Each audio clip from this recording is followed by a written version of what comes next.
Anthony Smith's well, that's cutting what him I'm off. asking. Like, has your opinion changed at all of him? Like, just seeing this No. Because listen, here's the deal. I'm doing my breakdowns and my analysis. Very true. Whether he and I have this thing back and forth or not, I'm very honest about my analysis of him. And everything that I've said, I stand by. Like everything that he said. Okay, here we go. Look, you can see the twinkle in Anthony's eyes. He's about to go on some bullshit.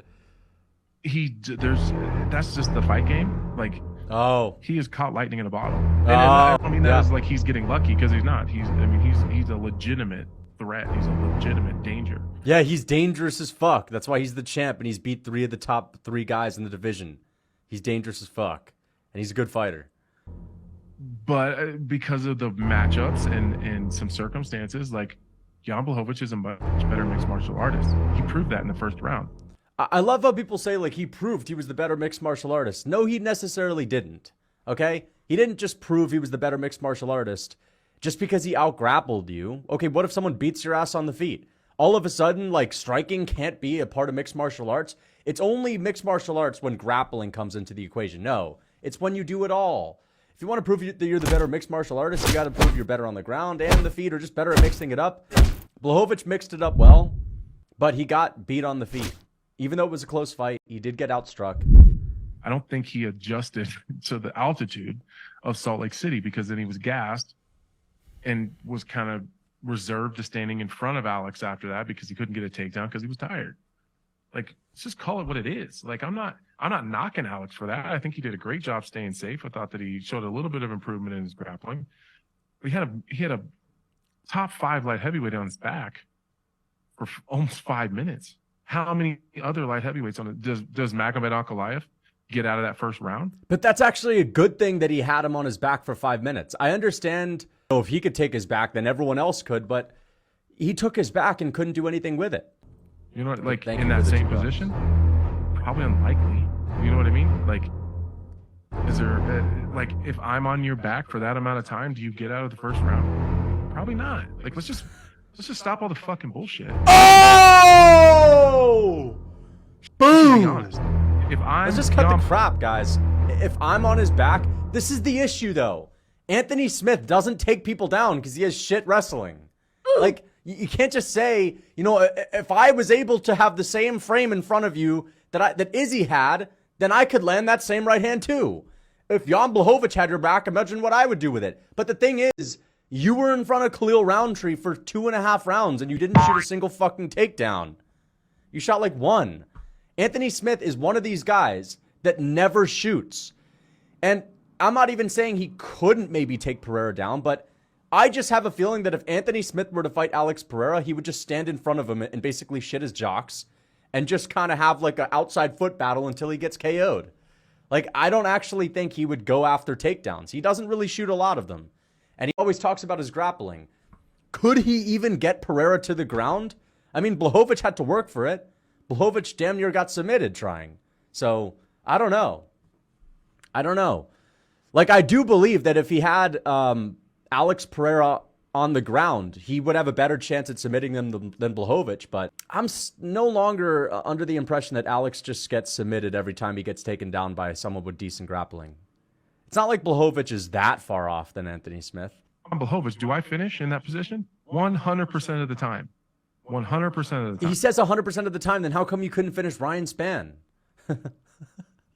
Like, where was the finish against, like, all these other guys? Yeah, he subbed, what's his name? Alexander Gustafsson? Who else has he beat? I'm forgetting a bunch of his fights because, like, the only ones I could think of are the ones where he's losing. Let me look at Anthony Smith's record.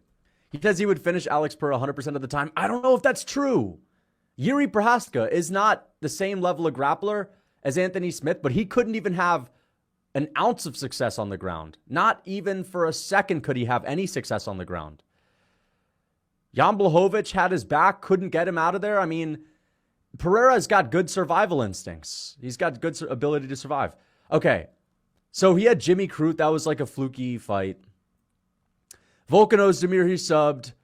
But let's look at this. He got Johnny Walker down. Couldn't sub him. And I'm pretty sure he had him down for like a minute. Ryan Spann, I don't think he had him down at any point in that fight. You know, he subbed Devin Clark, but Rakic, Teixeira, Ankalaev, Khalil Roundtree. I mean, I don't know, man. I'm not seeing like Anthony Smith take people's backs that much. The last time he got a rear naked choke was in 2019, and before that, it was 2018 against Volkan Ozdemir. So I don't know how accurate that is. Hooks in against the fence, you're belly down. I'm taking home $50,000. Boom! That is happening. Damn. If Anthony Smith says that if he had Alex Pereira face down, belly down, he's taking down $50,000. No shit. That's like saying if I have your chin on a silver platter and your hands are down at your hips and you're running at me, I'm taking down $50,000. No shit. But could you get him there? That's the question. Like, he's basically saying if I had a full rear naked choke locked in on Alex Pereira, I could beat him too. Maybe you could, bro. I'm still having doubts. But, I mean, what is this, man? This is ridiculous. I can give you 5 other light heavyweights that will get to that position. Jan Blachowicz isn't necessarily known as a submission finisher. He's a black belt in jiu-jitsu. He does very well on the ground. Dude, Jan Blachowicz has like the same amount of submissions as Anthony Smith. He's not a prolific finisher on the ground, and that's fine. I think that Alex Pereira did a great job in that position, and I think that he did what he had to do in the second and third round, very, very tired at altitude to get the win. I have no knocks against that. He beat a really tough dude. Jamal Hill, there is no wrestling threat. I'm not talking shit about Jamal. That's just not his game. That's just not his game because he knows Jamal Hill's salty. Jamal Hill would get angry if Anthony Smith didn't also follow up the statement, but there's no wrestling threat with, and that's no knock on Jamal. That's just not his game. Jamal Hill, that's the type of thing that even if Hill's friends with Anthony Smith, he's blasting him on Twitter.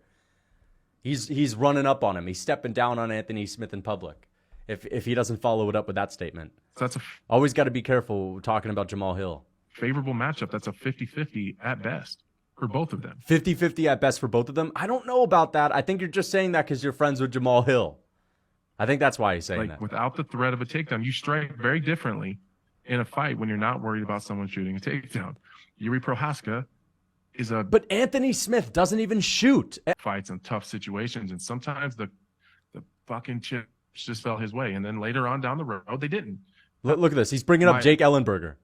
Jake Ellenberger was in a lot of really tough fights and tough situations, and sometimes the fucking chips just fell his way, and then later on down the road, they didn't. This is just more cope. Sometimes, Alex Pereira, the chips have just fallen his way, and sometimes they haven't. Dude, he smoked Sean Strickland. He was outstriking Izzy and then knocked his ass out in the 5th round. That was pretty definitive.